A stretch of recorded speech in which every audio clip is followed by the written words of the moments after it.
നീണ്ട നാളുകളായി ദൈവവചനം ഇങ്ങനെ കേൾക്കുകയും നമ്മൾക്ക് അത് പ്രാവർത്തിക ജീവിതത്തിൽ കൊണ്ടുവരികയും ഒക്കെ ചെയ്യുവാൻ കർത്താവ് തരുന്ന വലിയ അവസരങ്ങൾക്കായി ജീവിതത്തിന് സ്തോത്രം ചെയ്യും. വലിയ അവസരങ്ങളാണ് ഈ കോവിഡ് അനന്തര നമുക്ക് കിട്ടിയത്. അതിന് മുമ്പൊന്നും ഇങ്ങനെയൊരു അവസരങ്ങൾ നമുക്കില്ലായിരുന്നു. നമ്മൾ ഏതെങ്കിലും ദൈവദാസന്മാര് ഫിസിക്കലി നമ്മൾ ഇൻവൈറ്റ് ചെയ്യുകയും അതിനൊക്കെ ഒത്തിരി ചെലവുകളും കാര്യങ്ങളും. ഇത് അങ്ങനെയല്ല. നമുക്ക് എല്ലാ ദിവസങ്ങളിലും ദൈവവചനം കേൾക്കാനും മനസ്സിലാക്കുന്നതിനും അത് നമ്മുടെ ജീവിതത്തിലേക്ക് കോപ്പി ചെയ്യുന്നതിനും ഒക്കെ ദൈവം അവസരം തന്നുകൊണ്ടിരിക്കുക.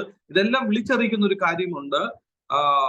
നിറവേറാത്ത പ്രോഫസികൾ നിറവേറാൻ പോകുന്നു. അതായത് കർത്താവിന്റെ വരവിനെ കുറിച്ചുള്ള അതിലേക്ക് നാം നയിക്കപ്പെട്ടുകൊണ്ടിരിക്കുന്നു എന്നുള്ള ഒരു വലിയ സത്യം നമ്മളെ തിരിച്ചറിയിക്കുന്നു. ഈ തരത്തിലുള്ള കൂട്ടായ്മകൾ, ഈ തരത്തിലുള്ള ദൈവവചന ചിന്തകൾക്ക് നമുക്ക് ലഭിക്കുന്ന അവസരങ്ങൾ, ആ ഒരു ബോധ്യത്തോട് നമുക്ക് ഈ കൂട്ടായ്മകളിൽ ദൈവവചനം ശ്രദ്ധിക്കുകയും മനസ്സിലാക്കുകയും ഒക്കെ ചെയ്യുന്നതിന് കർത്താവ് ഇടയാക്കട്ടെ. നേതൃത്വം നൽകുന്ന പാസ്റ്റർ വി.ഒ. വർഗീസ് ദേവദാസിനെ ഓർത്ത് ദൈവത്തിന് സ്തോത്രം ചെയ്യുന്നു. കർത്താവ് ധാരാളമായി അനുഗ്രഹിക്കുമാറാകട്ടെ. ഇന്ന് വൈകിയ സമയം അല്പസമയത്തെ ദൈവവചന ധ്യാനത്തിനായി കൊലോസ്യ ലേഖനം 3-ാം അധ്യായം 1 മുതൽ 11 വരെയുള്ള വാക്യങ്ങൾ, 1 മുതൽ 4 വരെയുള്ള വാക്യങ്ങളിൽ നിന്ന് നാം നേരത്തെയും ചില ചിന്തകൾ ചിന്തിച്ചിരുന്നു. എനിക്ക് നല്ല ഓർമ്മയുണ്ട്. എങ്കിലും ഒന്നുകൂടെ അതിന്റെ അകത്ത് തന്നെ ചില ചിന്തകൾ നിങ്ങളുമായി വീണ്ടും പങ്കുവെക്കുന്നതിന് ആഗ്രഹിക്കുന്നു. നമുക്ക് ആർക്കെങ്കിലും ഒരാൾക്ക് ഒന്ന് വായിക്കാം. കൊലോസ്യ ലേഖനം 3-ാം അധ്യായം 1 മുതൽ 11 വരെയുള്ള വാക്യങ്ങൾ. Colossians chapter 3 verse 1 to 11. ആകയാൽ നിങ്ങൾ ക്രിസ്തുവിനോട് കൂടെ ഉയർത്തെഴുന്നേറ്റിരിക്കുന്നു എങ്കിൽ ക്രിസ്തു ദൈവത്തിന്റെ വലതുഭാഗത്ത് ഇരിക്കുന്നിടമായ ഉയരത്തിലുള്ളത് അന്വേഷിപ്പിൻ. ഭൂമിയിലുള്ളതല്ല, ഉയരത്തിലുള്ളത് തന്നെ ചിന്തിപ്പിൻ. നിങ്ങൾ മരിച്ചു, നിങ്ങളുടെ ജീവൻ ക്രിസ്തുവിനോട് കൂടെ ദൈവത്തിൽ മറഞ്ഞിരിക്കുന്നു. നമ്മുടെ ജീവനായ ക്രിസ്തു വെളിപ്പെടുമ്പോൾ നിങ്ങളും അവനോടുകൂടെ വെളിപ്പെടും. ആകയാൽ ദുർനടപ്പ്, അശുദ്ധി, അതിരാഗം, ദുർമോഹം, വിഗ്രഹാരാധനയ, അത്യാഗ്രഹം, ഇങ്ങനെ ഭൂമിയിലുള്ള നിങ്ങളുടെ അവയവങ്ങളെ മരിപ്പിപ്പിൻ. ഈ വക നിമിത്തം ദൈവകോപം അനുസരണം കെട്ടവരുടെ മേൽ വരുന്നു. അവയിൽ ജീവിച്ചിരുന്ന കാലം നിങ്ങളും മുമ്പേ അവയിൽ നടന്നു പോന്നു. ഇപ്പോഴോ നിങ്ങളും കോപം, ക്രോധം, ഈർഷ്യ, വായിൽ നിന്ന് വരുന്ന ദൂഷണം, ദുർഭാഷണം ഇവയൊക്കെയും വിട്ടുകളവിൻ. അന്യോന്യം ഭോഷ്ക് പറയരുത്. നിങ്ങൾ മനുഷ്യനെ അവന്റെ പ്രവൃത്തികളോട് കൂടെ ഉരിഞ്ഞു കളഞ്ഞു. തന്നെ സൃഷ്ടിച്ചവന്റെ പരമപ്രകാരം പരിജ്ഞാനത്തിന് പുതുക്കം പ്രാപിക്കുന്ന പുതിയ മനുഷ്യനെ ധരിച്ചിരിക്കുന്നുവല്ലോ. അതിൽ യവനനും യഹൂദനും എന്നില്ല, പരിച്ഛേദനയും അഗ്രചരവും എന്നില്ല, ബർബരൻ, ശകൻ, ദാസൻ, സ്വതന്ത്രൻ എന്നുമില്ല, ക്രിസ്തുവത്രേ എല്ലാവരിലും എല്ലാം ആകുന്നു. വായിച്ചു കേട്ട ദൈവവചന ഭാഗത്തിനായി ദൈവത്തിന് സ്തോത്രം ചെയ്യുന്നു. ഇവിടെ അപ്പോസ്തലനായ പൗലോസ് കൊലോസ്യർക്ക് ലേഖനം എഴുതുകയാണ്. 4 അധ്യായങ്ങൾ അതിനെ തിരിച്ചിരിക്കുന്നു. അധ്യായങ്ങളായൊക്കെ അതിനെ പിന്നീടാണ് തിരിച്ചതെങ്കിലും എഴുതി വന്ന സാഹചര്യത്തിൽ ആദ്യത്തെ അധ്യായത്തിൽ എഴുതിയിരിക്കുന്ന പ്രധാനപ്പെട്ട കാര്യമുണ്ട്.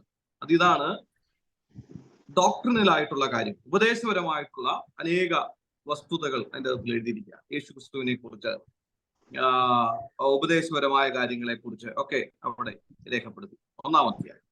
2-ാം അധ്യായത്തിലേക്ക് വരുമ്പോൾ ദുരുപദേശപരമായ കാര്യങ്ങൾ, ഉപദേശത്തിന് വിരുദ്ധമായ എന്താണ് ഉപദേശം, അതിന് വിരുദ്ധമായിട്ടുള്ള കാര്യങ്ങൾ, ദുരുപദേശപരമായ കാര്യങ്ങൾ, അതിനെക്കുറിച്ചൊക്കെയുള്ള ഒരു അറിവും ഖണ്ഡനവും ഒക്കെ രേഖപ്പെടുത്തിയിരിക്കുന്നതാണ് 2-ാമത്തെ അധ്യായം. 3-ഉം 4-ഉം അധ്യായങ്ങൾ ഒരുമിച്ച് നാം നോക്കുകയാണെങ്കിൽ അത് രണ്ടും വളരെ പ്രായോഗിക ക്രിസ്തീയ ജീവിതത്തിന് വേണ്ടുന്ന അടിസ്ഥാനപരമായ വിശ്വാസങ്ങളും പ്രവൃത്തികളും ഒക്കെ ഉൾപ്പെടുത്തിക്കൊണ്ട് എഴുതിയിരിക്കുന്ന 2 അധ്യായങ്ങളാണ് 3-4 അധ്യായങ്ങൾ.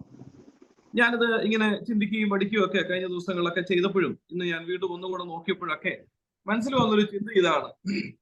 നമുക്ക് ഇന്ന് ക്രൈസ്തവ ലോകത്തിൽ നാം കാണുന്ന, ഒരു പരിധിവരെ കാണുന്നത് കൊലോസ്യ ലേഖനത്തിന്റെ 1-2 അധ്യായങ്ങളാണ്.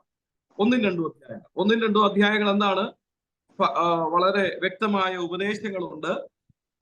2-ാം അധ്യായത്തിലേക്ക് വരുമ്പോൾ വ്യക്തമായ ദുരുപദേശത്തെ കുറിച്ചുള്ള ഒരു അവയർനെസ് ഉണ്ട്. അതോടൊപ്പം തന്നെ അതിനെ ഖണ്ഡിക്കുന്നുണ്ട്. ഈ കാര്യങ്ങളൊക്കെ നടക്കുന്നുണ്ട്. ഉപദേശമുണ്ട്, ദുരുപദേശത്തെ കുറിച്ചുള്ള ഒരു ബോധ്യമുണ്ട്. പക്ഷെ 3ഉം 4ഉമുള്ള അധ്യായങ്ങൾ, അതായത് പ്രായോഗിക ക്രിസ്തീയ ജീവിതത്തിന്റെ അടിസ്ഥാനപരമായ കാര്യങ്ങൾ, ആ ക്രിസ്തീയ ജീവിതത്തെ കുറിച്ചുള്ള വേണ്ടുന്ന ഒരു അവയർനെസ്, ഇതെല്ലാം കുറഞ്ഞു പോയിരിക്കുന്നു, അല്ലെങ്കിൽ അതിന് വേണ്ടുന്ന പ്രാധാന്യം നഷ്ടപ്പെട്ടിരിക്കുന്നു എന്നുള്ളത് വലിയ ഒരു യാഥാർത്ഥ്യമാണ്. നമ്മളൊന്ന് ക്രിസ്തീയ ലോകത്തിനൊന്ന് നോക്കുമ്പോൾ മനസ്സിലാക്കാനായി സാധിക്കും. ഒത്തിരി ഉപദേശങ്ങൾ. കഴിഞ്ഞ ദിവസം ഞങ്ങൾ കുറച്ച് ആളുകൾ ഇങ്ങനെ ഇരുന്ന് വർത്താനം പറയുകയാണ്, ഫുഡ് കഴിച്ചുകൊണ്ടിരിക്കുക. അപ്പം എന്തോ ഒരു കാര്യം പറഞ്ഞപ്പോൾ ഒരാള് പെട്ടെന്ന് പറഞ്ഞു, അതൊക്കെ ഉപദേശപരമായ കാര്യങ്ങളല്ലേ, ഉപദേശപരമായ കാര്യങ്ങൾ. അപ്പൊ അടുത്തിരുന്ന് വേറൊരാൾ പറഞ്ഞു, എങ്കിൽ അച്ഛാ പറയച്ച എന്താ ഉപദേശം? അത് പറഞ്ഞ അതൊക്കെ നമ്മുടെ പിതാക്കന്മാർ പറഞ്ഞിട്ടില്ലേ. അപ്പം പെട്ടെന്ന് പറയുകയാണ്, അതൊക്കെ നമ്മുടെ പിതാക്കന്മാർ പറഞ്ഞിട്ടില്ലേ, അതൊക്കെയാണ് ഉപദേശം. അപ്പം എന്തൊക്കെയോ പിതാക്കന്മാർ പറഞ്ഞു, അത് ഉപദേശമാണ് എന്ന ഒരു ധാരണയിൽ വേദപുസ്തകത്തെ അല്ലെങ്കിൽ ദൈവവചനത്തിന്റെ ആധികാരികതയൊന്നും ഉൾക്കൊള്ളുകയോ മനസ്സിലാക്കുകയോ ചെയ്യാതെ അദ്ദേഹം അങ്ങനെ പറയുകയാണ്. അപ്പോൾ പിന്നീട് അത് ഒരു വലിയ വാക്കുതർക്കത്തിലേക്ക് പോകുന്നതിന് മുമ്പ് ഞങ്ങൾ അത് പറഞ്ഞ് അവസാനിപ്പിച്ചു. വളരെ ശാന്തമായിട്ട് അതിനെ പറഞ്ഞ് അവസാനിപ്പിക്കേണ്ടതായി വന്നു. കാര്യം എടുത്തിട്ടു ഉപദേശമാണ്, പക്ഷെ പറഞ്ഞപ്പോൾ പറയാണ് അത് എന്താണ് ഉപദേശം? പിതാക്കന്മാരുടെ ഉപദേശം. അപ്പൊ വേദപുസ്തകത്തിൽ എന്താണ് പറയുന്നത്, തിരുവെഴുത്തുകൾ അതിനെക്കുറിച്ചുള്ള ആ തിരുവെഴുത്തുകളുടെ ഇന്നുള്ള കാഴ്ചപ്പാട് എന്താണ് എന്നിത്യാദി ചോദ്യങ്ങൾ വന്നപ്പോൾ അവിടെ ഉത്തരം നഷ്ടപ്പെട്ടു പോവുകയാണ്. അപ്പോൾ ഉപദേശപരമായ കാര്യങ്ങൾക്ക് വളരെ പ്രാധാന്യം നൽകുന്നുണ്ട്, ദുരുപദേശത്തെ കുറിച്ചും പ്രാധാന്യം നൽകുന്നുണ്ട്. പക്ഷേ ഏറ്റവും അതോടൊപ്പം തന്നെ പ്രാധാന്യം നൽകേണ്ടുന്ന മറ്റൊരു മേഖലയാണ് 3-4 അധ്യായങ്ങൾ, പ്രായോഗിക വിജയകരമായ ക്രിസ്തീയ ജീവിതത്തിന് നാം ചെയ്യേണ്ടുന്ന പ്രാക്ടിക്കൽ കാര്യങ്ങൾ എന്തൊക്കെയാണ്. അതൊരു ലൈഫ് സ്റ്റൈലാണ്. ഞാൻ ഈ ദിവസങ്ങളിൽ ഞാൻ പല മതസ്ഥരായിട്ടുള്ള പല ആളുകളുടെ പല അവരുടെ സന്ദേശങ്ങളൊക്കെ കേൾക്കാറുണ്ട്. നമ്മളത് പല കാര്യങ്ങളെ കുറിച്ച് കേൾക്കാറുണ്ട്. അപ്പൊ ഞാൻ പലപ്പോഴും കേൾക്കുമ്പോൾ മറ്റു പലരും അതിനെക്കുറിച്ച് വളരെ ആധികാരികമായി പറയുന്നു. പ്രാക്ടിക്കൽ ലൈഫിനെ കുറിച്ച്, നല്ലൊരു ജീവിതത്തെ കുറിച്ച്, നല്ല ഒരു മനുഷ്യനായി ജീവിക്കുന്നതിനെ കുറിച്ചൊക്കെ ആത്യന്തികമായി ഒത്തിരി കാര്യങ്ങൾ അവർ പറയുന്നു. അവരതിനെ ജനങ്ങൾക്ക് മനസ്സിലാക്കി കൊടുക്കുന്നു. പക്ഷെ നമ്മൾ പലപ്പോഴും അധിക ഉപദേശങ്ങളും ദുരുപദേശങ്ങളും തെറ്റായ കാര്യങ്ങളെ കുറിച്ചൊക്കെ പറയുന്നു. പക്ഷെ ഈ ഒരു ഭാഗം വരുമ്പോൾ അല്പം ഗ്രേ ഏരിയ ആയിട്ട് അവിടെ നിൽക്കുക. അപ്പൊ ഞാനിങ്ങനെ ചിന്തിക്കുകയായിരുന്നു, പലപ്പോഴും ഈ അടിസ്ഥാനം ഇട്ടിട്ട് അതിന്റെ മുകളിൽ പണിയാതിരിക്കുന്ന ഒരു അവസ്ഥ. മറ്റു ചിലരുണ്ട്, അവർക്ക് അടിസ്ഥാനമൊന്നുമില്ല, പക്ഷെ മണ്ടയ്ക്ക് പണിഞ്ഞു വെച്ചിരിക്കുകയാണ്. എപ്പോഴാണ് താഴെ വീഴുന്നതെന്ന് അറിയത്തില്ല, അടിസ്ഥാനമൊന്നുമില്ല. അടിസ്ഥാനമില്ലാത്ത ചില പണികൾ ഭംഗിയായി പണിയുന്ന ചില കൂട്ടർ. പക്ഷെ നമ്മളെ സംബന്ധിച്ചിടത്തോളം വളരെ ശക്തമായ സോളിഡ് ആയിട്ടുള്ള ഒരു അടിസ്ഥാനം നമുക്കുണ്ട്. പക്ഷെ പണികൾ പലപ്പോഴും അത് പൂർത്തീകരിക്കപ്പെടുന്നില്ല, അല്ലെങ്കിൽ അതിനെ മനോഹരമാക്കി തീർക്കപ്പെടുന്നില്ല എന്നുള്ളത് അനേകരെ ഈ ഭവനത്തിലേക്ക് ആകർഷിക്കാതിരിക്കുന്നതിന് ഒരു കാരണമായി മാറുകയാണ്. പലപ്പോഴും അടിസ്ഥാനം സ്ട്രോങ് ആണ്. അടിസ്ഥാനപരമായ ഉപദേശങ്ങളാകട്ടെ, ദുരുപദേശത്തെ കുറിച്ചുള്ള ബോധ്യമാകട്ടെ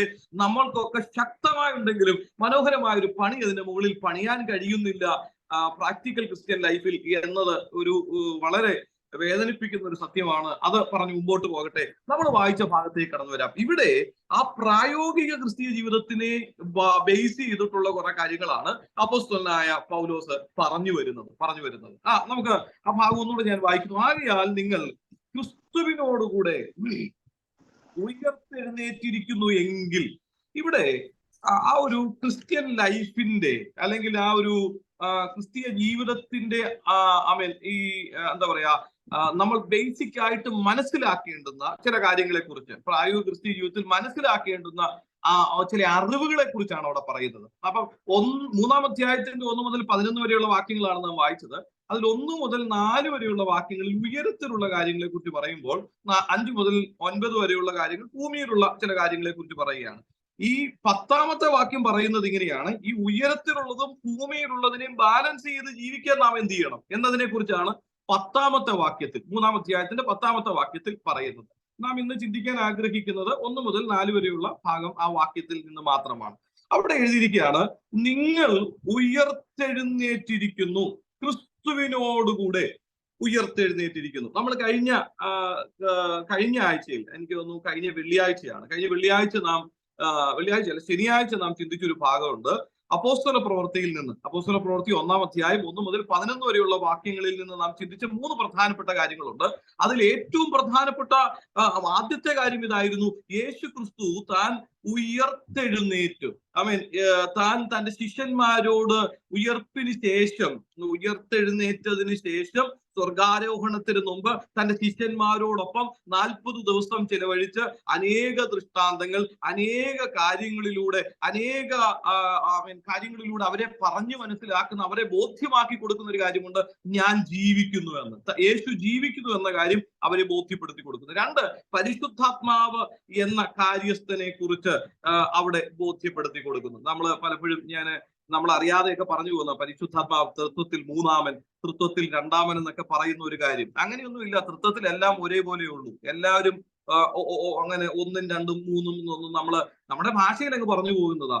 അപ്പം അവിടെ ഒന്നാമനും രണ്ടാമനും മൂന്നാമനും ഒന്നുമില്ല. അവരെല്ലാം ഒരുപോലെ തന്നെയാണ് ആ ത്രിയേക ദൈവം. അപ്പൊ അവിടെ പരിശുദ്ധാത്മാവിനെ കുറിച്ച് പറയുന്ന ഒരു ഭാഗം, നമുക്കൊരു വാക്തത്വത്തെ കുറിച്ച് കാണുന്നു. മൂന്നാമതായി യേശു കർത്താവിന്റെ മടങ്ങിവരവിനെ കുറിച്ച് 2 പുരുഷന്മാർ നിന്നുകൊണ്ട്, വെള്ളവസ്ത്രം ധരിച്ച പുരുഷന്മാർ നിന്നുകൊണ്ട് പറയുന്നു. ഈ 3 വിശ്വാസങ്ങളിലും 3 കാര്യങ്ങളിലും അടിസ്ഥാനമായിരുന്നു പുതിയ നിയമ ക്രിസ്തീയ ഈ അപ്പോസ്തല പ്രവൃത്തിയിൽ മുമ്പോട്ട് ഇങ്ങോട്ട് കാണുന്നത്. അതിന്റെ അർത്ഥം ബാക്കി മറ്റു കാര്യമാനസാന്തരം, രക്ഷ ഇങ്ങനെയൊന്നും ഇല്ല എന്നുള്ളതല്ല ഞാൻ പറഞ്ഞത്. ഇതെല്ലാം യേശു ക്രിസ്തുവിൽ അടിസ്ഥാനമായിരിക്കുകയാണ്. യേശു ക്രിസ്തുവിന്റെ ഉയർപ്പിൽ ബേസ് ചെയ്താണ് ഇതെല്ലാം. കർത്താവ് പറഞ്ഞ പഠിപ്പിക്കലുകളും ക്രിസ്തുവിലൂടെ, യേശു കർത്താവിലൂടെ പിതാവിലേക്കുള്ള പ്രവേശനവും, ഇതെല്ലാം യേശു ക്രിസ്തുവിലൂടെയാണ് നമുക്ക് സാധ്യമായി ലഭിക്കുന്നത്. ആ ഉയർപ്പിലൂടെ നമുക്ക് കാണുന്ന യേശു ക്രിസ്തു ഇന്നും ജീവിച്ചിരിക്കുന്നു എന്ന ബോധ്യത്തിൽ നിന്നുണ്ടാകുന്ന വിശ്വാസങ്ങളാണ് ഇതെല്ലാം തന്നെ. അല്ലെങ്കിൽ ഇതെല്ലാം വ്യർത്ഥമായി പോവുകയാണ്. ആ ഉയർപ്പ്, പരിശുദ്ധാത്മാവ്, യേശു കർത്താവിന്റെ മടങ്ങിവരവ്, ഈ 3 കാര്യങ്ങളിലായിരുന്നു അപ്പോസ്തല പ്രവൃത്തി 1-ാം അധ്യായം 1 മുതൽ 11 വരെയുള്ള വാക്യങ്ങളിൽ അവർ മനസ്സിലാക്കിയ കാര്യങ്ങൾക്ക് അടിസ്ഥിതമായിരുന്നു 28 അധ്യായങ്ങൾ. പിന്നീട് തുടർന്ന് ഇങ്ങോട്ടും 2024 വരെ നടക്കുന്ന ക്രിസ്തീയ വിശ്വാസത്തിന്റെ, അല്ലെങ്കിൽ ക്രിസ്തീയ സഭയുടെ, ദൈവസഭയുടെ വളർച്ച എന്ന് പറയുന്നത് ഇതിൽ ആധാരമാണ്, ഇതിൽ അടിസ്ഥാനപ്പെട്ടതാണ്. അതിൽ യേശു ക്രിസ്തു ഉയർത്തെഴുന്നേറ്റു, അത് നമ്മൾ വിശ്വസിക്കുന്നു, അത് നമ്മൾ പൂർണ്ണമായി വിശ്വസിക്കുന്നു. അപ്പോൾ തന്നെ ഇവിടെ പറയുകയാണ്, യേശു ക്രിസ്തു ഉയർത്തെഴുന്നേറ്റു എന്ന് നാം വിശ്വസിക്കുന്നു. നാമും അതോടൊപ്പം തന്നെ വിശ്വസിക്കുകയും മനസ്സിലാക്കുകയും ചെയ്യേണ്ടുന്ന മറ്റൊരു കാര്യമാണ്, യേശു ക്രിസ്തു ഉയർത്തെഴുന്നേറ്റു, ആ കർത്താവിനോടൊപ്പം ഞാനും എന്ത് ചെയ്തിരിക്കുന്നു, ഉയർത്തെഴുന്നേറ്റിരിക്കുന്നു എന്നുള്ള വസ്തുത. ആകയാൽ നിങ്ങൾ ക്രിസ്തുവിനോടുകൂടെ ഉയർത്തെഴുന്നേറ്റിരിക്കുന്നു, നമ്മൾ യേശു കർത്താവിനോടൊപ്പം ഉയർത്തെഴുന്നേറ്റിരിക്കുന്നു എന്നുള്ള ആ വലിയ വിശ്വാസം, ആ വിശ്വാസത്തിൽ നിന്നാണ് ക്രിസ്തീയ ജീവിതത്തിന്റെ, ആ പ്രായോഗിക ക്രിസ്തീയ ജീവിതത്തിന്റെ തുടക്കം കുറിക്കുന്നത്. ഞാൻ ഇപ്പോൾ ഒരു പുതിയ ലൈഫാണ്. എങ്ങനെ ആ പുതിയ ലൈഫ് എന്ന് പറയുന്നത്, അനേക വാക്യങ്ങൾ നമുക്ക് കാണാനായിട്ട് സാധിക്കുന്നു. ഞാൻ ഉയർത്തെഴുന്നേറ്റു, ഇപ്പോൾ എന്നിൽ ഉള്ളത് ഒരു സാധാരണ ജീവനല്ല, എന്നിൽ ക്രിസ്തുവിന്റെ ജീവൻ ഉണ്ട്, അതിലാണ് ഞാനായിരിക്കുന്നത്. ഈ ഒരു വലിയ വിശ്വാസത്തിലും അറിവിൽ നിന്നുമാണ് ക്രിസ്തീയ ജീവിതത്തിന്റെ, ഗലാത്യർ 2:20 വാക്യം, ചില വാക്യങ്ങൾ ഞാൻ നിങ്ങളുടെ ശ്രദ്ധയിലേക്ക് ഒന്ന് കൊണ്ടുവരാം. ഗലാത്യർ 2:20, ഞാൻ ക്രിസ്തുവിനോടുകൂടെ ക്രൂശിക്കപ്പെട്ടിരിക്കുന്നു, ഇത് ജീവിക്കുന്നത് ഞാനല്ല, ക്രിസ്തു അത്രേ എന്നിൽ ജീവിക്കുന്നത്. ഞാൻ ക്രിസ്തുവിനോടുകൂടെ ക്രൂശിക്കപ്പെട്ടിരിക്കുന്നു, ഇനിയും ഞാനല്ല, ഞാനെന്ന വ്യക്തിയല്ല ജീവിക്കുന്നത്, ക്രിസ്തു എന്നിൽ ജീവിക്കുന്നു എന്ന് പറയുകയാണ്. ഞാൻ ജഡത്തിൽ ജീവിക്കുന്നതോ, അതിന്റെ താഴ്ത്തു പറയുമ്പോ ജീവിക്കുന്നതോ, എന്നെ സ്നേഹിച്ച് എനിക്ക് വേണ്ടി തന്നെത്താൻ ഏൽപ്പിച്ചു കൊടുത്ത ദൈവപുത്രങ്കലിലുള്ള വിശ്വാസത്താൽ അത്രേ. ആ ഒരു വിശ്വാസത്താൽ നാം എന്ത് ചെയ്യാണ്, ജീവിക്കുക. ആ ക്രിസ്തു, ആ യേശു കർത്താവ് എന്നിൽ ജീവിക്കുന്നു, ആമേൻ എന്നാണ് ഇവിടെ പറയുന്നത്. ഇവിടെ നമുക്ക് കാണാനായി കഴിയുന്നത് യോഹന്നാന്റെ സുവിശേഷം 5-ാം അധ്യായത്തിന്റെ 24 വായിക്കുന്നു, ആമേൻ ആമേൻ ഞാൻ നിങ്ങളോട് പറയുന്നു. യേശു കർത്താവ് നേരിട്ട് പറയുകയാണ്, എന്റെ വചനം കേട്ട് എന്നെ അയച്ചവനെ വിശ്വസിക്കുന്നവന് നിത്യജീവനുണ്ട്, ഇറ്റേണൽ ലൈഫ്, നിത്യജീവനുണ്ട്. ഇതൊരു സാധാരണ നമ്മളിപ്പം ഈ ജീവൻ എന്ന് പറയുമ്പോൾ നമ്മളെല്ലാവരും ജീവിച്ചിരിക്കുന്നു. ഒരു മനുഷ്യന്റെ ജീവിതത്തില് ഏറ്റവും പ്രധാനപ്പെട്ട ഒരു കാര്യമാണ് ജീവൻ എന്ന് പറയുന്നത്. അപ്പോൾ ഒരു ആത്മീകമായി മരണം സംഭവിച്ച ഒരു വ്യക്തിയിൽ യേശു ക്രിസ്തുവിന്റെ ജീവൻ, ആ നിത്യജീവൻ ഉണ്ട് എന്ന, ഞാൻ ജീവിക്കുന്നത് സാധാരണ ഒരു ജീവിതമല്ല, ഞാൻ ജീവിക്കുന്നത് ആ നിത്യജീവൻ എന്നിലുണ്ട്, ആ യേശുവിന്റെ ജീവൻ എന്നിലുണ്ട് എന്ന പൂർണ്ണ ബോധ്യത്തിൽ നിന്ന് തുടങ്ങുന്നതാണ് ക്രിസ്തീയ ജീവിതത്തിന്റെ ആ വലിയ ഒരു വിജയം എന്ന് പറയുന്നത്, ആ ക്രിസ്തീയ ജീവിതത്തിന്റെ പൂർണ്ണത എന്ന് പറയുന്നത്, അല്ലെങ്കിൽ ആ ഫലം എന്ന് പറയുന്നത് അവിടെ തുടങ്ങിയാണ്. താഴോട്ട് വായിക്കുമ്പോൾ മറ്റൊരു വാക്യം യോഹന്നാൻ 3:16 നമുക്ക് എല്ലാവർക്കും അറിയാവുന്ന ഒരു വാക്യമാണ്. യേശു ക്രിസ്തുവിൽ വിശ്വസിക്കുന്ന ഏവരും നശിച്ചു പോകാതെ നിത്യജീവനും പ്രാപിക്കേണ്ടതിന് ദൈവം അവനെ നൽകുവാൻ തക്കവണ്ണം ലോകത്തെ സ്നേഹിച്ചു. അവിടെയും ഉപയോഗിക്കുന്ന ഒരു പദം ഇതാണ്, നിത്യജീവൻ, ഇറ്റേണൽ ലൈഫ്, നിത്യജീവൻ എന്ന ഒരു പദമാണ് നമുക്ക് അവിടെ കാണുവാനായി സാധിക്കും. 1 യോഹന്നാൻ 5:11 മുതൽ 13 വരെയുള്ള വാക്യങ്ങളിൽ നമുക്ക് കാണുന്നു, ദൈവം നമുക്ക് നിത്യജീവൻ തന്നു, ആ ജീവൻ അവന്റെ പുത്രനിലുണ്ട്, പുത്രനുള്ളവന് ജീവനുണ്ട്. ഇന്ന് രാത്രിയിൽ ഞാൻ ആ ഒരു വാക്യത്തെ ഒന്ന് സ്ട്രെസ് ചെയ്യുന്നു. നമ്മളിലുള്ളത് സാധാരണ ജീവനല്ല എന്ന ബോധ്യമാണ് നമുക്ക് ഉണ്ടാകുന്നത്. എന്നിലുള്ളത് നിത്യജീവനാണ്, നിത്യജീവനാണ്, ഇറ്റേണൽ. അപ്പൊ അങ്ങനെയാണ് ഞാൻ ചോദിച്ചോട്ടെ, നമ്മുടെ നിത്യജീവൻ തുടങ്ങുന്നത്, ഇറ്റേണൽ ലൈഫ് തുടങ്ങുന്നത് എവിടെയാ? മരണാനന്തരമാണോ അതോ കർത്താവിനെ കൈക്കൊണ്ടപ്പോൾ മുതൽ ഇറ്റേണൽ ലൈഫിലാണോ? ഞാൻ വിശ്വസിക്കുന്ന ഒരു കാര്യമുണ്ട്. അച്ഛൻ എന്തോ പറയാമോ? പറഞ്ഞു.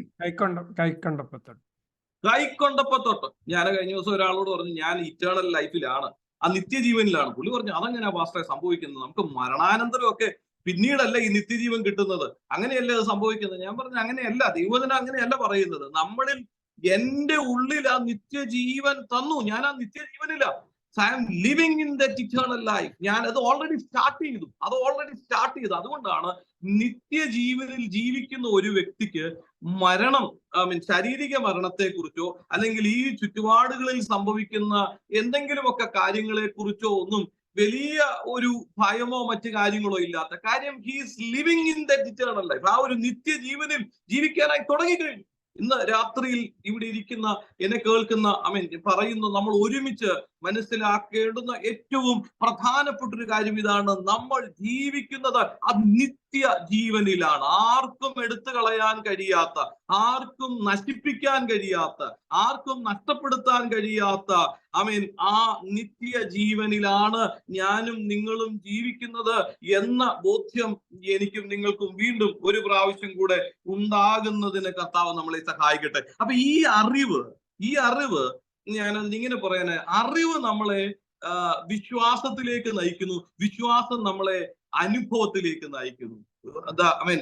നമ്മുടെ ആ ഒരു proper understanding will lead to the proper faith and the proper faith will lead to proper experience. നമ്മുടെ ക്രിസ്തീയ ജീവിതം എന്ന് പറയുന്നത് ഒരു അനുഭവമാണ്. ഇതൊരു ചടങ്ങുകളൊന്നുമല്ല, ഒരു അനുഭവമാണ്. ഈ അനുഭവം നമ്മളിൽ ഉണ്ടാകുന്നത് ആ പ്രോപ്പറായിട്ടുള്ള ഒരു അറിവിൽ നിന്നാണ്. പ്രോപ്പറായിട്ടുള്ള അറിവ് എന്താണ് ഏറ്റവും പ്രധാനപ്പെട്ട? ഞാൻ ആ നിത്യജീവനിലാണ്.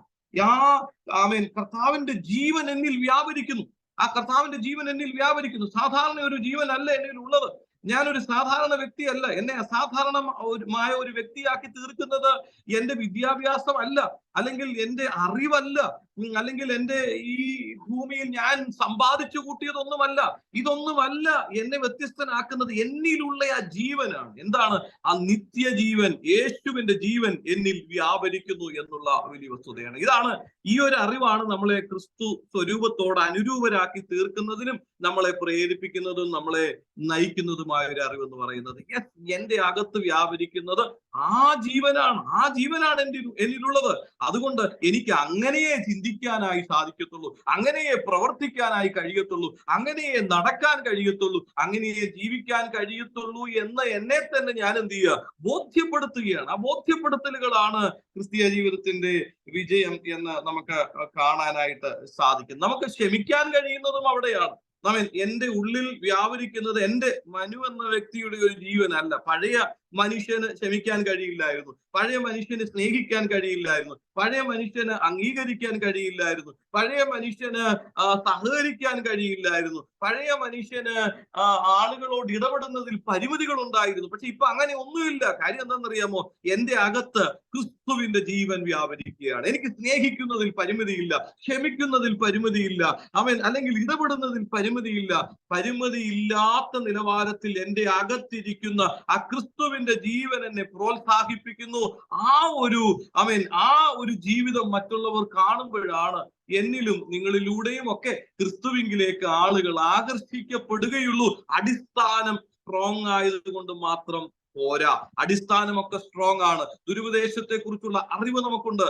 ഇതും ഈ ഒരു മുകളിലത്തെ പണിയും അതിശക്തമായി തീരുവാൻ കർത്താവ് നമ്മളെ സഹായിക്കട്ടെ. കർത്താവ് നമ്മളെ ഇടയാക്കട്ടെ. ഇവിടെ നമ്മൾ വായിച്ച ഭാഗത്തില് നമുക്ക് കാണുന്ന ഒരു കാര്യമുണ്ട്. അവിടെ ഇങ്ങനെയാണ് എഴുതിയിരിക്കുന്നത്, നിങ്ങൾ ഉയർത്തെഴുന്നേൽക്കുക. അപ്പൊ ഒന്നാമത്തെ അറിവ്, നമ്മൾ വി റേസ്ഡ് വിത്ത് ക്രൈസ്റ്റ്, നമ്മൾ ക്രിസ്തുവിനോട് കൂടെ ഉയർത്തെഴുന്നേറ്റിരിക്കുന്നു. ഇത് തന്നെ അപ്പോസ്തലനായ പൗലോസ് അതിന്റെ 2-ാം അധ്യായത്തിൽ എങ്ങനെയാണ് കർത്താവ് ലിറ്ററലി ഉയർത്തെഴുന്നേറ്റു, മരണത്തെ ജയിച്ചു ഉയർത്തെഴുന്നേറ്റു. പക്ഷെ നമ്മൾ ശാരീരികമായിട്ട് മരണത്തെ ജയിച്ചു ഉയർത്തെഴുന്നേറ്റില്ല. നമ്മൾ വിശ്വാസത്തിലൂടെ നമ്മൾ ആ മരണ പുനരുത്ഥാനത്തിൽ നാം എന്ത് ചെയ്യാണ്? വിശ്വാസത്തിൽ ഏകീഭവിക്കുകയാണ്. അതിനെ ഒരു ഐഡന്റിഫൈ ചെയ്യുന്ന അല്ലെങ്കിൽ സിംബോളിക് റെപ്രസെന്റ് ചെയ്യുന്ന ഒരു കാര്യത്തെ കുറിച്ചും പറയുന്നുണ്ട്. കൊലോസ്യ ലേഖനം 2:12 അതിങ്ങനെ വായിക്കുന്ന, സ്നാനത്തിൽ നിങ്ങൾ അവനോടുകൂടെ അടക്കപ്പെടുകയും അവനെ മരിച്ചവരുടെ ഇടയിൽ നിന്ന് ഉയർത്തെഴുന്നേൽപ്പിച്ച ദൈവത്തിന്റെ വ്യാപാര ശക്തിയുള്ള വിശ്വാസത്താൽ അവനോടുകൂടെ നിങ്ങളും ഉയർത്തെഴുന്നേൽക്കുകയും ചെയ്തു. അപ്പൊ ആ ഒരു വിശ്വാസത്തിലും ദൈവശക്തിയിലും പരിശുദ്ധാത്മാവിന്റെ ശക്തിയിലുമാണ് നാം ഇന്ന് ആ ഒരു ക്രിസ്തുവിനോടൊപ്പം ജീവിക്കുന്നത്, ആ ഒരു വിശ്വാസത്തിൽ ജീവിക്കുന്നത്. ആ വിശ്വാസത്തിൽ നാം ജീവിക്കുമ്പോൾ ഉണ്ടാകേണ്ടുന്ന പ്രധാനപ്പെട്ട 2 കാര്യങ്ങളാണ് അതിന്റെ താഴെ രേഖപ്പെടുത്തിയിരിക്കുന്നത്. അതെന്താണ്? എന്നെ അവിടെ ഉയരത്തിലാക്കിയിരിക്കുക, ആ ക്രിസ്തുവിനോടൊപ്പം ഉയരത്തിലിരുത്തിയിരിക്കുകയാണ്. ഉയരത്തിലുള്ളത് തന്നെ ചിന്തിക്കുക എന്ന് പറയുക. ഉയരത്തിലുള്ളത് തന്നെ അങ്ങനെയല്ല എഴുതിയിരിക്കുന്നത്. അവിടെ എഴുതിയിരിക്കുന്നത് ഇങ്ങനെയാണ്, ഉയർത്തെഴുന്നേറ്റിരിക്കുന്നുവെങ്കിൽ ക്രിസ്തു ദൈവത്തിന്റെ വലതുഭാഗത്തിരിക്കുന്നതായ ഉയരത്തിലുള്ളത് തന്നെ അന്വേഷിക്കുകയും.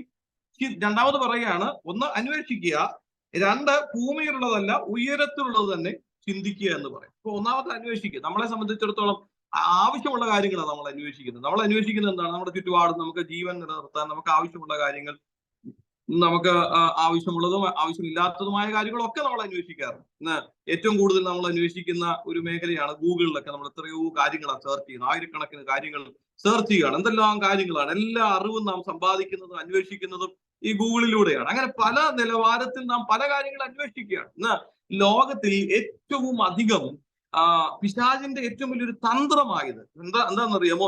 നമ്മളെ കൊണ്ട് ആവശ്യമില്ലാത്ത കാര്യങ്ങൾ അന്വേഷിച്ച് ഒന്നിന്റെ പുറകെ മറ്റൊരു അന്വേഷണം. ഒരു ജോലി അന്വേഷിക്കുന്നു, അടുത്ത ജോലി, ഒരു വിദ്യാഭ്യാസം, അടുത്തത്. അങ്ങനെ പല കാര്യങ്ങളുടെ പുറകിൽ അന്വേഷണം. ഇതിന്റെ പുറകിൽ ചിന്തിച്ച് മനുഷ്യന്റെ സമയം മുഴുവൻ ഇതിന്റെ പുറകിൽ നഷ്ടപ്പെട്ടുകൊണ്ടിരിക്കുക, ഇതിന്റെ പുറകിൽ തീർന്നുകൊണ്ടിരിക്കുക. പെട്ടെന്ന് ഈ മെഴുകുതിരി കത്തിത്തീരുന്നത് പോലെയാ മനുഷ്യന്റെ ആയുസ് തീർന്നുകൊണ്ടിരിക്കുന്നത്, പെട്ടെന്ന് തീർന്നുകൊണ്ടിരിക്കുക.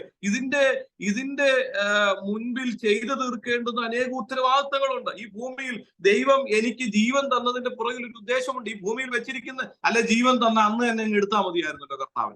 എനിക്ക് നിത്യജീവൻ തന്നു, ആ ജീവൻ തന്ന അന്നേരം തന്നെ കർത്താവ് അങ്ങ് എടുത്താൽ മതിയായിരുന്നല്ലോ. എന്തോ ചില കാര്യങ്ങൾ ചെയ്യാനുണ്ട്, ഞാൻ ആകേണ്ടുന്ന വണ്ണം ആകാനുണ്ട്, ഞാൻ ചെയ്യേണ്ടുന്നത് ചെയ്യാനുണ്ട്. ഈ തരത്തിലുള്ള കാര്യങ്ങളൊക്കെ നമ്മളിൽ നിന്ന് മാറ്റി ഭൂമിയിൽ ഉള്ള പല കാര്യങ്ങളുടെ പുറകിൽ നമ്മളെ കൊണ്ട് അന്വേഷിപ്പിച്ച് ചിന്തിപ്പിച്ച് നമ്മുടെ ഭൂമിയിലെ ജീവിതം ശൂന്യവും അർത്ഥരഹിതവും അല്ലെങ്കിൽ ഉപയോഗരഹിതവുമാക്കി തീർക്കുക എന്നതാണ് പിശാചിന്റെ ഏറ്റവും വലിയൊരു തന്ത്രം. ഇതിനെ മനസ്സിലാക്കിക്കൊണ്ടാണ് അപ്പോസ്തലനായ പൗലോസ് പറയുന്നത്, അങ്ങനെയല്ല, നിങ്ങൾക്ക് വേണ്ടുന്ന ഉപദേശം ഞാൻ 1-ാം അധ്യായത്തിൽ പറഞ്ഞു, ദുരുപദേശത്തെ കുറിച്ചുള്ള ബോധ്യം 2-ാം അധ്യായത്തിൽ തന്നു. ഇനിയും 3-ഉം 4-ഉം അധ്യായത്തിൽ പറയുകയാണ്, നിങ്ങൾ ഉയരത്തിലുള്ളത് അന്വേഷിക്കണം, നിങ്ങൾ ഉയരത്തിലുള്ളത് ചിന്തിക്കണം. കാര്യം എന്താണെന്ന് അറിയാമോ? നിങ്ങളെ കൊണ്ട് ചെയ്തെടുക്കേണ്ടുന്ന വലിയ ചില ദൗത്യങ്ങളുണ്ട്, വലിയ ചില ഉത്തരവാദിത്തങ്ങളുണ്ട്. ഇത് ചെയ്യുന്നതിന് ഇങ്ങനെ അന്വേഷിക്കുകയും ഇങ്ങനെ ചെയ്തെങ്കിൽ മാത്രമേ സാധിക്കുകയുള്ളൂ എന്നാണ് അപ്പോസ്തലനായ പൗലോസ് അവിടെ രേഖപ്പെടുത്തിയിരിക്കുന്നത്. പിന്നെ വേറൊരു കാര്യമുണ്ട് നമ്മൾ ഇവിടെ മനസ്സിലാക്കേണ്ടുന്നത്, കർത്താവ് നമ്മളെ കർത്താവിനോടൊപ്പം നമ്മൾ ഉയർത്തെഴുന്നേറ്റതിന് ശേഷം സ്പിരിച്വലി ഇവിടെ നമുക്ക് കാണും, നമുക്ക് അറിയാമല്ലോ, സ്പിരിച്വലി ഇവിടെ കാണുക, ഉയർത്തെഴുന്നേറ്റ് ക്രിസ്തുവിനോടൊപ്പം നാം ഇരിക്കുക, ആ കർത്താവിനോടൊപ്പം ഇരിക്കുക. ഈ ഉയർന്ന നിലവാരത്തിൽ ഇരുത്തിയിട്ടാണ് ഉയർന്ന നിലവാരത്തെ കുറിച്ച് ചിന്തിക്കാൻ പറയുന്നത്, അല്ലാതെ താഴെ ഇരുത്തിയിട്ടല്ല ഉയർന്ന നിലവാരത്തെ കുറിച്ച് ചിന്തിക്കാൻ പറയുന്നത്. ഇവിടെ ഇപ്പൊ ഞാൻ ഇവിടെ ഇരിക്കുന്നത്, നമ്മൾ ഇവിടെ ഇരിക്കുന്നത് ഇന്ത്യയിലായിരിക്കുന്നത്. ഇന്ത്യയിൽ ഇരുന്നിട്ട് അമേരിക്കയിലുള്ള കാര്യം ചിന്തിക്കാനൊക്കെ പറയുന്നത് എത്ര വിഡ്ഢിത്തരമായ ഒരു കാര്യമാണ്. എന്നെ അമേരിക്കയിലോട്ട് കൊണ്ടുപോയിട്ട് അവിടെ ഒന്ന് കണ്ടു കഴിയുമ്പോഴല്ലേ എങ്ങനെ ചിന്തിക്കേണ്ടതെന്ന് എനിക്ക് മനസ്സിലാകത്തുള്ളൂ.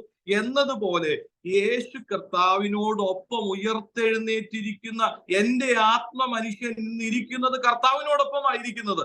ആ ആത്മമനുഷ്യന്റെ മറ്റൊരു ഇത് നമുക്ക് വിശ്വസിക്കാനായി പലപ്പോഴും കഴിയുന്നില്ല. കഴിഞ്ഞ ദിവസം ഒരാളെന്നോട് ചോദിച്ചു, ഇത്രമാത്രം പെർഫെക്ഷൻ ഒക്കെ ഉണ്ടോ ആത്മ? ഞാൻ പറഞ്ഞു ഉണ്ട്. ഇല്ലേ പിന്നെ ഈ രക്ഷ എന്ന് പറയുന്നതിന്റെ അർത്ഥം എന്താ? അതിന്റെ ആഴം എന്താ? അല്ലെങ്കിൽ ആ കർത്താവിനോടുകൂടി ഉയർത്തെഴുന്നേറ്റു എന്ന് പറഞ്ഞിരിക്കുന്നതിന്റെ ആ നിത്യജീവൻ ലഭിച്ചു എന്നതിന്റെയൊക്കെ അർത്ഥവും വ്യാപ്തിയും ഒന്നും ഇല്ലാതെ പോവുകയാ. നമ്മൾ അതിനെ ആ നിലവാരത്തിൽ ഇത് വളരെ വ്യക്തമായി മനസ്സിലാക്കി അപ്പോസ്തലനായ പൗലോസ്. അതുകൊണ്ടാണ് 2-ാം അധ്യായത്തിന്റെ 9-ഉം 10-ഉം വാക്യങ്ങളിൽ പറഞ്ഞിരിക്കുന്നത് ഈ ആത്മമനുഷ്യന്റെ ഒരു പ്രത്യേകത ഇങ്ങനെ, അവനിലല്ലോ ദൈവത്തിന്റെ സർവസമ്പൂർണതയും ദേഹരൂപമായി വസിക്കുന്നത്, എല്ലാ വാഴ്ചയ്ക്കും അധികാരത്തിനും തലയായ അവനും നിങ്ങൾ പരിപൂർണരായിരിക്കുന്നു. You are perfect in Christ. എന്താണ്? നമ്മുടെ ശരീരമല്ല പെർഫെക്റ്റ്, നമ്മുടെ ചിന്തകൾ, നമ്മുടെ ഈ ഭൂമിയിലെ സോൾ അല്ല പെർഫെക്റ്റ്. ആ സ്പിരിച്വൽ ബീങ് പെർഫെക്റ്റ് ആക്കി മാറ്റിയിരിക്കുകയാണ് യേശു കർത്താവ്. ആ ഉയർപ്പിനോടുകൂടെ ആ നിത്യജീവനിൽ നമ്മളായിരിക്കുമ്പോൾ ആ പെർഫെക്ഷനിൽ ആക്കിയിട്ട് നമ്മളെ അവിടെ ഇരുത്തിയിട്ട് പറയുക, ഇവിടെ നീ ഇരിക്കുന്നത് കൊണ്ട് ഇവിടെ ഇരിക്കുന്നത് പോലെ ചിന്തിക്കും. താഴെ ഇരുത്തിയിട്ടല്ല അവിടെ ഇരിക്കുന്നത് ചിന്തിക്കാൻ പറഞ്ഞത്, അവിടെ കയറ്റി ഇരുത്തിയിട്ട് പറയുക, ഈ കാര്യങ്ങൾ കണ്ടിട്ട്, ഈ സ്വർഗീയമായ കാര്യങ്ങൾ മനസ്സിലാക്കിയിട്ട്, ഈ സ്വർഗീയമായ കാര്യങ്ങളെ ഗ്രഹിച്ചിട്ട് ഇതുപോലെ ചിന്തിക്ക്, ഇത് അന്വേഷിക്ക്, ഈ തരത്തിലുള്ള കാര്യത്തെ കുറിച്ച് ചിന്തിക്കാനായിട്ട് പറയുക. ഞാൻ ഇപ്പോഴും ഓർത്തു പോകുന്നു, ഞങ്ങളുടെ നാട്ടില് ഒരു അച്ചായൻ ഉണ്ടായിരുന്നു. അച്ചായൻ ഈ ഒത്തിരി വസ്തുവൊക്കെ ഉള്ള ഒരു അച്ചായന. അവരുടെയൊക്കെ ഒത്തിരി ആൾക്കാർ അമേരിക്കയിലുണ്ട്.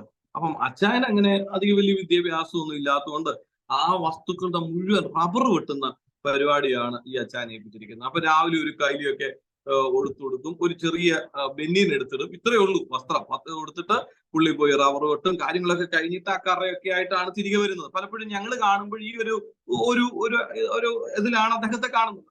പെട്ടെന്നൊരു സുപ്രഭാതത്തിൽ അദ്ദേഹത്തിന്റെ ആൾക്കാരൊക്കെ അമേരിക്കയിലുണ്ടായിരുന്നു. ഇദ്ദേഹം അമേരിക്കയിൽ പോയി ഒരു 2 വർഷം കഴിഞ്ഞപ്പോൾ ഞങ്ങളുടെ ആ ബസ് സ്റ്റാൻഡിൽ വെച്ച് ഈ അച്ചായനെ കണ്ടു. വളരെ മനോഹരമായിട്ട് വസ്ത്രം ധരിച്ചിരിക്കുന്നു, പാന്റും ഷർട്ടും ഒക്കെ ഇട്ട്, ഇൻഷർട്ട് ഒക്കെ ചെയ്ത്, ഷൂ ഒക്കെ ഇട്ട്. മമ്മി എന്നോട് പറഞ്ഞു, മോനെ നിനക്ക് ആ അച്ചായനെ മനസ്സിലായോ? ഞാൻ പറഞ്ഞില്ല. എടാ, ഇത് നമ്മുടെ പഴയ അവിടുത്തെ അച്ചായനെ കണ്ടിട്ട് ആള് മാറി. ഞങ്ങൾ അടുത്ത് ചെന്ന് സംസാരിച്ചപ്പോ പണ്ടത്തെ ആ ഒച്ചവെപ്പും ബഹളവും ഒന്നുമില്ല, വളരെ ഡീസന്റ് ആയിട്ടാ മോനെ. എന്തുകൊണ്ട്? ആ സംസാര രീതി മാറി, ആ കാര്യങ്ങൾക്കൊക്കെ ഒത്തിരി വ്യത്യാസമായി. കാര്യം എന്താണെന്നറിയാമോ? അമേരിക്കയിൽ ചെന്നപ്പം ആ കാര്യങ്ങളൊക്കെ കണ്ടപ്പോ അതുപോലെ ചിന്തിക്കാൻ തുടങ്ങി. അതുപോലെ ചിന്തിച്ച് അവിടെ ചെന്നിട്ട് പറയാ, എനിക്കിതൊന്നും പറ്റത്തില്ല, ഞാൻ പണ്ട് ഇതായിരുന്നു പരിപാടി.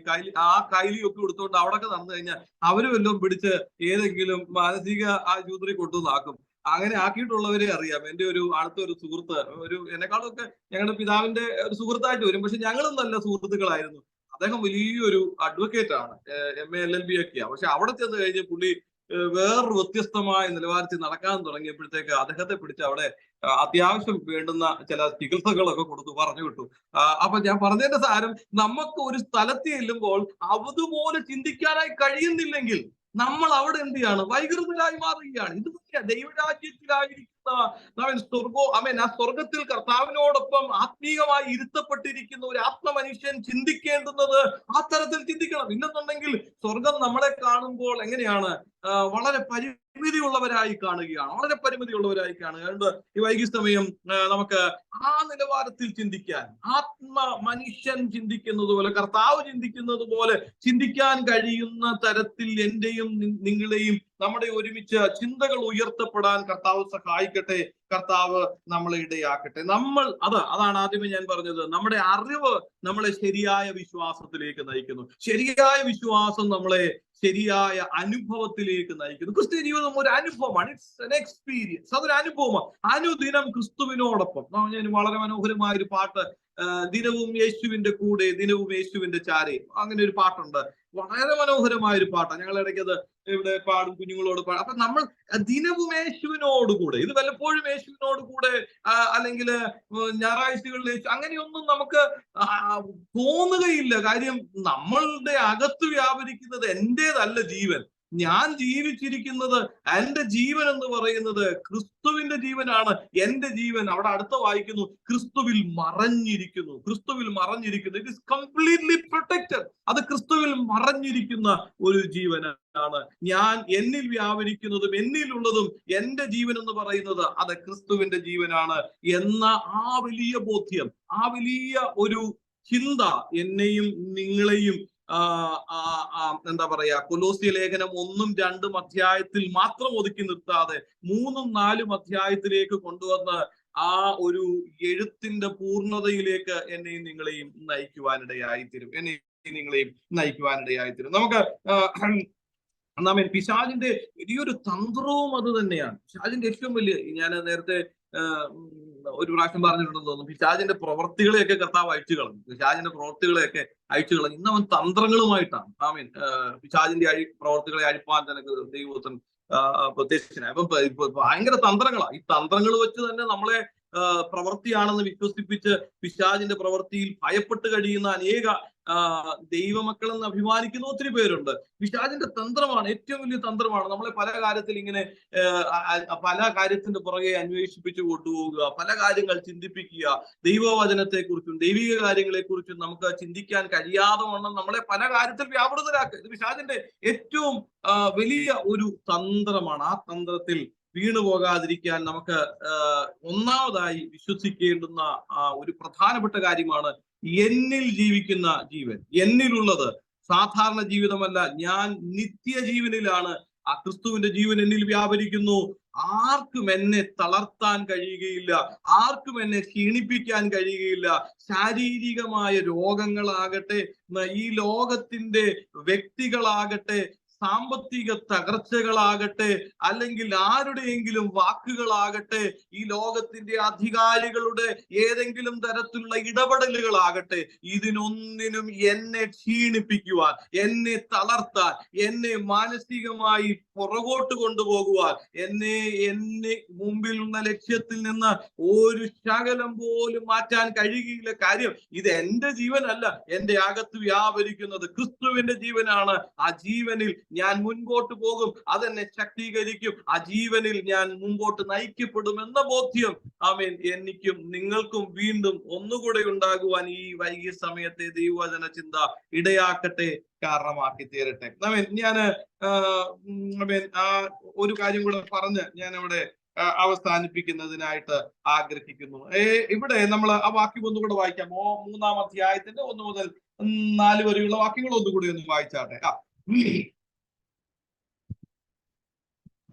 ആകയാൽ നിങ്ങൾ ക്രിസ്തുവിനോട് കൂടെ ഉയർത്തെഴുന്നേറ്റിരിക്കുന്നു എങ്കിൽ ക്രിസ്തു ദൈവത്തിന്റെ വലതുഭാഗത്ത് ഇരിക്കുന്നിടമായ ഒന്നാമത്തെ നാം ചിന്തിച്ചത് ക്രിസ്തു ഉയർത്തെഴുന്നേറ്റു. അപ്പോസ്തല പ്രവൃത്തി 1 മുതൽ 11 വരെയുള്ള യേശു കർത്താവ് ഉയർത്തെഴുന്നേറ്റു.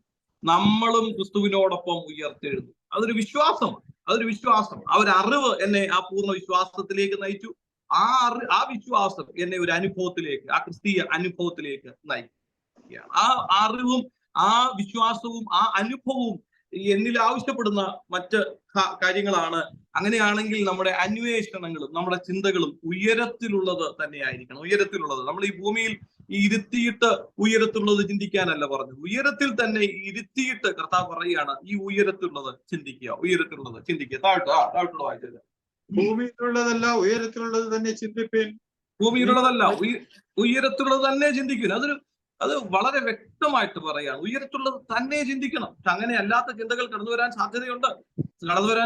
അപ്പൊ ഇതിനെയെല്ലാം നമ്മൾ എന്താ പറയാ, നമ്മൾ അതിനെ ഒന്ന് കട്ട് ചെയ്തിട്ട് ഇതാണ് ദൈവം ആഗ്രഹിക്കുന്നത്. ഈ തരത്തിലുള്ള ചിന്തകൾ, എത്രയെത്ര ചിന്തകളാണ് നമ്മളിലേക്ക് കടന്നു വരുന്നത്, എത്രയെത്ര ഉയരത്തിലല്ലാത്ത ചിന്തകൾ, ഈ ഭൂമിയുടേതായ ചിന്തകൾ. ഭൂമിയുടെ ചിന്തയെക്കുറിച്ച് താഴെ വായിക്കുന്നുണ്ട്.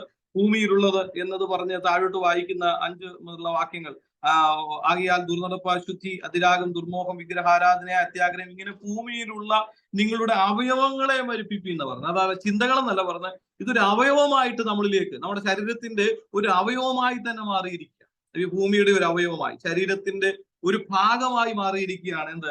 ദുർനടപ്പ്, അശുദ്ധി, അതിരാഗം, ദുർമോഹം, വിഗ്രഹാരാധന, അത്യാഗ്രഹം, ഇതെല്ലാം ഒരു ശരീരഭാഗമായി മാറുകയാണ്. അത് കഴിഞ്ഞിട്ട് താഴോട്ട് പറയുകയാണ്, ഇപ്പോഴോ നിങ്ങളും കോപം. അതിന്റെ അർത്ഥം ഈ കാര്യങ്ങളെ പറഞ്ഞ് ഈ മാറ്റങ്ങളൊക്കെ സംഭവിച്ചവരോട് തന്നെയാണ് ഈ കാര്യങ്ങൾ പറയുന്നത്. ഈ വ്യത്യാസം വന്നവർക്ക് തന്നെയാണ് ഈ ലേഖനം താഴോട്ട് എഴുതിയിരിക്കുന്നത്. അവരോട് പറയാണ്, ഇപ്പോഴും നിങ്ങളും കോപം, ക്രോധം, നമ്മൾ നേരത്തെ പറഞ്ഞ ഭാഗങ്ങള് നമ്മൾ പറയാറുണ്ട്. നമ്മൾ ചിന്തിക്കും ഇതൊന്നും ഞങ്ങൾക്കില്ല. കാര്യം എന്താണെന്നറിയോ? അശുദ്ധിയില്ല, അതിരാഗമില്ല, ദുർമോഹം ഒട്ടുമില്ല, പിന്നെ വിഗ്രഹാരാധനയ, അത്യാഗ്രഹം ഇത് തീരെയില്ല. ഇങ്ങനെയുള്ള കാര്യങ്ങളൊന്നും നമുക്കില്ല. പക്ഷെ താഴോട്ട് വരുമ്പോൾ ഇതൊക്കെ ചിലപ്പോ ഉണ്ടാകാൻ സാധ്യതയുണ്ട്. എന്ന് പറയോ, അല്പം കോപമൊക്കെ ഉണ്ടാകുന്നതിന് കുഴപ്പമൊന്നുമില്ല. പക്ഷെ അത് എന്താ പറയാ, പകയിലേക്ക് നയിക്കരുത്. ഒരു രാത്രിക്ക് ഒരു സൂര്യാസ്തമയത്തിന് ശേഷം വെച്ചുകൊണ്ടിരിക്കരുത്. അത് ഭാര്യ ഭർത്താവാകട്ടെ, വിശ്വാസികൾ തമ്മിലാകട്ടെ, ആരെയാകട്ടെ, നമ്മൾ തമ്മിലുള്ള ആ ഒരു ബന്ധത്തിൽ കോപിക്കുന്നതിനൊന്നും കുഴപ്പമില്ല. നമ്മളൊക്കെ മാനുഷികമായിട്ട് കോപമൊക്കെ ഉള്ളവർ, കോപിക്കുന്നതിന് കുഴപ്പമില്ല. പക്ഷെ ഇതൊന്നും വെച്ചോണ്ടിരിക്കരുത് എന്നാണ് അവിടെ പറയുന്നത്. പിന്നെ എന്താ പറയാ, കോപം, പിന്നെ താഴ്ത്തു പറയുകയാണ്, താഴത്ത് നമ്മൾ വായിക്കുമ്പോൾ ഇവിടെ കാണുന്ന ക്രോധം, ഈർഷ്യ, ഇവയിൽ നിന്ന് വരുന്ന ദൂഷണം. ഈ ഈർഷ്യൊക്കെ വന്നു കഴിയുമ്പോൾ നമ്മൾ അറിയാതെ ദൂഷണമൊക്കെ പറയും. ഇപ്പൊ നമ്മൾക്ക് ഒരു ദേഷ്യമൊക്കെ ഇങ്ങോട്ട് വന്നു കഴിഞ്ഞാൽ കോപം കൂടുമ്പോഴാണ് ക്രോധം വരുന്നത്. ക്രോധം കൂടുമ്പോൾ ഈർഷ്യ വരും. ഈർഷ്യ കൂടിക്കഴിഞ്ഞു കഴിഞ്ഞാൽ പിന്നെ ഇതിങ്ങനെ ഇതിന്റെ ഹയർ ലെവലിലേക്ക് പോവുകയാണ്. അല്പം കോപം, ആ കോപം പറഞ്ഞ് രാത്രിക്കുള്ളിൽ ശമിപ്പിച്ചില്ലെങ്കിൽ, അത് പറഞ്ഞ് റെഡിയാക്കിയില്ലെങ്കിൽ അത് ക്രോധത്തിലേക്ക് പോവുക. അതങ്ങ് കൂടുക, അങ്ങ് വർദ്ധിക്കുക. പിന്നെ എന്ത് പറഞ്ഞാലും എന്താണ്, അതെന്താ അവര് പറയുന്നതെല്ലാം തെറ്റായി പോവുകയാണ്. അവര് പറയുന്നതെല്ലാം എന്താ പറയാ, നമുക്കൊരു വലിയൊരു ഇറിറ്റേഷനായി മാറുക. അത് ക്രോധത്തിലേക്ക് മാറുകയാണ്. പിന്നെ അത് ഈർച്ചയായി മാറുകയാണ്. വളരെ അത് ഡെവലപ്മെന്റ് ആകട്ടെ. ഒരു സൈക്കോളജിക്കൽ ഡെവലപ്മെന്റ് അവിടെ സംഭവിക്കുകയാണ്. കോപത്തിൽ നിന്ന് ക്രോധം, ക്രോധത്തിൽ നിന്ന് ഈർച്ച. പിന്നെ അതിനുശേഷം അത് പിന്നീട് നയിക്കുന്നതെന്ന് പറഞ്ഞു കഴിഞ്ഞാൽ ദൂഷണം പറയുക. അതാണ് ഏറ്റവും വലിയ പ്രശ്നം. അവരെ കുറിച്ച് പിന്നെ ഇല്ലാത്തതെല്ലാം പറയും. അവര് പിന്നെ എന്തെല്ലാം നന്മ ചെയ്തിട്ടുണ്ടോ അതൊന്നും നമ്മൾ എന്ത് ചെയ്തില്ല, നോക്കത്തില്ല. കഴിഞ്ഞ ദിവസമൊക്കെ വളരെ സോഷ്യൽ മീഡിയയിലൊക്കെ വളരെ നന്മ ചെയ്തിരിക്കുന്ന പലരെയും കുറിച്ച് ചെറിയൊരു കാര്യം, ഈഗോ പ്രശ്നമാണ്, വളരെ മോശമായിട്ട് വളരെ പറഞ്ഞ് നടക്കുകയാണ്. എന്താണെന്നറിയാമോ? ഈ ചെറിയ കോപത്തിൽ നിന്ന് തുടങ്ങുന്ന ഈ ദൂഷണത്തിലേക്ക് വരികയാണ്. പിന്നെ ദുർഭാഷണം, ഇവ വിട്ടുകളയുകയും. അപ്പൊ ഇതെല്ലാം സംഭവിക്കുന്നു. ഇത് ക്രൈസ്തവ ലോകത്തിൽ സംഭവിക്കാൻ കഴിയുന്ന ഒരു കാര്യമാണ്, സംഭവിക്കുന്ന ഒരു കാര്യമാണ്. ഇതെല്ലാം ഈ ഭൂമിയുടെ, നമ്മൾ വിചാരിക്കും ഭൂമിയുടെ ചിന്തകൾ എന്നൊക്കെ പറയുമ്പോഴത്തേക്ക് വല്ലതും നമ്മൾ ജോലിക്ക് പോകുന്നു, കുറച്ച് പൈസ, ഇത് മാത്രം എന്നൊക്കെ ചിന്തിക്കുന്നത്. അത് മാത്രമല്ല, ഇത്തരത്തിലുള്ള ശമിക്കപ്പെടാത്ത കോപം, അല്ലെങ്കിൽ പറഞ്ഞു തീർക്കാത്ത ക്രോധം, ഈർഷ്യ, ഈ തരത്തിലുള്ള പലതും നമ്മളെ ഇന്നും അലട്ടുന്നുണ്ടെങ്കിൽ ഇത് രാത്രിയിൽ നമുക്ക് പറയാൻ കഴിയട്ടെ, കർത്താവേ, പലപ്പോഴും ഭൂമിയിലുള്ളതൊക്കെ ചിന്തിച്ച് ഭൂമിയുടെ കാര്യത്തിന്റെ പുറകെ പോയി കോപവും ക്രോധവും ഈർഷ്യയും ദുർഭാഷണവും ഒക്കെ വന്നു പോയിട്ടുണ്ട്. കർത്താവേ, കരുണ തോന്നണമേ, ഉയരത്തിലുള്ളത് തന്നെ ചിന്തിക്കുവാൻ കർത്താവേ ഞങ്ങളെ സഹായിക്കണമേ എന്ന് നമുക്ക് പറയാൻ കേട്ട്. ഈ ഉയരത്തിലുള്ളതും ഭൂമിയിലുള്ളതും ഒരുപോലെ അഡ്ജസ്റ്റ് ചെയ്യാൻ കഴിയുന്ന ഒരു വസ്ത്രം കൂടെ ഉണ്ട്. അതാണ് ഏറ്റവും വലിയൊരു കാര്യം. നമ്മളിപ്പോ പലപ്പോഴും ഈ കോവിഡ് ഒക്കെ വന്ന സമയത്താണ് നമ്മൾ ഈ തരത്തിലുള്ള എന്താ പറയാ, വലിയ ഫുൾ കവർ ചെയ്യുന്ന ഡ്രസ്സൊക്കെ, അല്ലെ? പണ്ടൊക്കെ അതൊക്കെ വലിയ റിസർച്ച് സെന്ററിലോ അല്ലെങ്കിൽ എന്തെങ്കിലും ആ തരത്തിലുള്ള ഇടങ്ങളിലൊക്കെയാണ് ഫുൾ കവർ ചെയ്യുന്നത്, അല്ലെ? ഒരു ഫുൾ ഡ്രസ്സൊക്കെ കണ്ട്. പക്ഷെ ഇപ്പോഴൊക്കെ നമുക്ക് ഈ കോവിഡിന് ശേഷം കോവിഡ് വന്ന് മരിച്ചവരെയൊക്കെ അടക്കാൻ പോകുന്ന ഒരു ഫുൾ കിറ്റ് ഒക്കെ ഇട്ടുണ്ടാവും. അപ്പം ആ തരത്തിൽ അവിടെ സർവൈവ് ചെയ്യാൻ അവർക്ക് ആ കിറ്റ് വേണം. എന്ന് പറഞ്ഞതുപോലെ ഉയരത്തിലും ഭൂമിയിലും കൂടെ ഒരുപോലെ സർവൈവ് ചെയ്യാൻ കഴിയുന്ന ഒരു കിറ്റ് കർത്താവ് നമുക്ക് തന്നിരിക്കുന്നത്. എന്താ അറിയോ? നിങ്ങളുടെ പഴയ മനുഷ്യനെ അവന്റെ പ്രവൃത്തികളോടുകൂടെ ഉരിഞ്ഞു കളഞ്ഞ് തന്നെ സൃഷ്ടിച്ചവന്റെ പ്രതിമ പ്രകാരം പരിജ്ഞാനത്തിനായി പുതുക്കം പ്രാപിക്കുന്ന പുതിയ മനുഷ്യനെ ധരിച്ചുകൊള്ളുക. ഇതൊരു പുതിയ കിറ്റ്. ആ ഒരു കിറ്റ് ദൈവം നമുക്ക് തന്നിരിക്കുക. ഇത് ധരിച്ചുകൊണ്ടേ നമുക്ക് ഈ ഭൂമിയിൽ ജീവിക്കാൻ പറ്റുന്നു. ഇതില്ലാതെ നാം ഒരു സെക്കൻഡ് പോലും നമുക്ക് കഴിയുകയില്ല. നമ്മൾ പരാജയപ്പെട്ടു പോകാൻ സാധ്യതയുണ്ട്. അപ്പൊ അതുകൊണ്ട് ഏറ്റവും വലിയൊരു അറിവ് നമുക്ക് ഇതുണ്ടാകട്ടെ. എന്നിൽ നിത്യ ജീവനുണ്ട്, ക്രിസ്തുവിന്റെ ജീവൻ എന്നിൽ വ്യാപരിക്കുന്നു. ആ ജീവനിൽ ഏതൊക്കെ നിലവാരത്തിൽ ദൈവത്തിന് ഇഷ്ടപ്രകാരം ജീവിക്കണമോ അതൊക്കെ ആ നിലവാരത്തിൽ അങ്ങനെ അന്വേഷിച്ച്, അങ്ങനെ ചിന്തിച്ച്, ഈ ഭൂമിയിലുള്ള കാര്യങ്ങളിൽ നിന്ന് വ്യത്യസ്തമായി, ചിന്തകളിൽ നിന്ന് വ്യത്യസ്തമായി ദൈവത്തിന് ഇഷ്ടമുള്ള ജീവിതത്തിൽ ഈ നിലവാരത്തിൽ ജീവിപ്പാൻ നമുക്ക് നമ്മളെ തന്നെ സമർപ്പിക്കാം, പ്രാർത്ഥിക്കാം. ആ ഒരു അറിവ് വിശ്വാസത്തിലേക്കും, ശരിയായ വിശ്വാസം ശരിയായ അനുഭവത്തിലേക്ക് നയിക്കുന്നു. ഞാൻ ഒരു ചെറിയൊരു കഥയും കൂടെ പറഞ്ഞ് അവസാനിപ്പിക്കാം. ഒരിക്കലും ഞാനിങ്ങനെ കേട്ട ഒരു കാര്യമാണ്.